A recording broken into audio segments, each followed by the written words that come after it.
sejarah. Ayo kita belajar sejarah. Jadi, sejarah itu apa sih?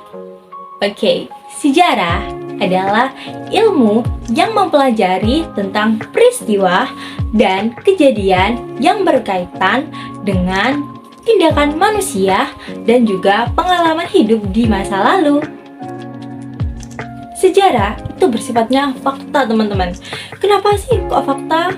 Karena didasarkan tentang pengalaman seseorang dan juga tahun di mana terjadinya peristiwa sejarah tersebut. Apa sih contohnya? Oke, contohnya itu adalah sejarah kemerdekaan negara kita nih di tanggal 17 Agustus 1945.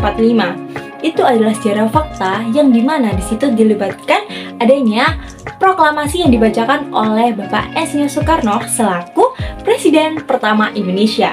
Dan sejarah itu adalah sejarah yang fakta dan terdapat juga tanggal, bulan, dan juga tahun terjadinya peristiwa tersebut.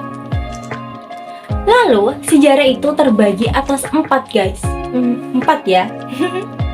Oke, 4 tersebut itu apa aja sih, Kak? Yang pertama, sejarah sebagai peristiwa.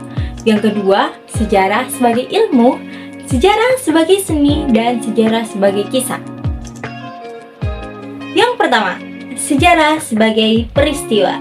Sejarah sebagai peristiwa berarti suatu kejadian sejarah yang berdasarkan kenyataan atau fakta yang terjadi di masa lalu. Nah, untuk membuktikan suatu peristiwa itu benar-benar terjadi, kita membutuhkan bukti pendukung yang biasanya ada saksi, artefak, catatan sejarah, dan juga dokumen. Dan biasanya peristiwa-peristiwa sejarah itu terdapat beberapa aspek. Yang pertama adalah aspek politik, aspek ekonomi, masalah sosial, dan juga budaya yang menjadikan suatu peristiwa itu bisa jadi sebuah sejarah. Yang kedua, sejarah sebagai ilmu.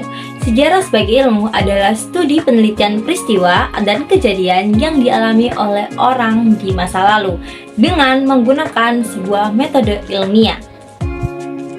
Sejarah dapat dianggap sebagai ilmu pengetahuan apabila diteliti dengan adanya metode, subjek, dan juga sistem. Sejarah bergantung dengan pengalaman manusia, dan ini juga didukung dengan adanya dokumen seperti artefak dan juga catatan sejarah. Yang ketiga, sejarah sebagai seni. Sejarah sebagai seni adalah salah satu ilmu sosial yang menyelidiki dan mempelajari peristiwa di masa lalu, di mana perkembangannya mengedepankan konsep sejarah sebagai seni. Sejarah sebagai seni sendiri yaitu mencakup sudut pandang tentang estetika, bukan etika dan logika. Sejarah sebagai seni memiliki 4 unsur. Yang pertama, intuisi. Yang kedua, emosi. Yang ketiga, imajinasi. Dan yang keempat adalah gaya bahasa yang baik. Yang keempat adalah sejarah sebagai kisah. Sejarah sebagai kisah adalah suatu peristiwa yang diceritakan kembali oleh sejarawan sebagai hasil rekonstruksi dari penyusunan sejarah sebagai peristiwa. Nah, biasanya sejarah ini dalam bentuk narasi lisan maupun narasi tulisan. Ada beberapa faktor dalam sejarah sebagai kisah. Yang pertama adalah faktor kepentingan. Yang kedua, hubungan sosial. Yang ketiga, pengetahuan. Dan yang keempat adalah kemampuan bahasa dalam penyampaian. Oke teman-teman, itu tadi adalah beberapa penjelasan yang bisa saya berikan. Sekian dari saya, sampai jumpa dan bye-bye.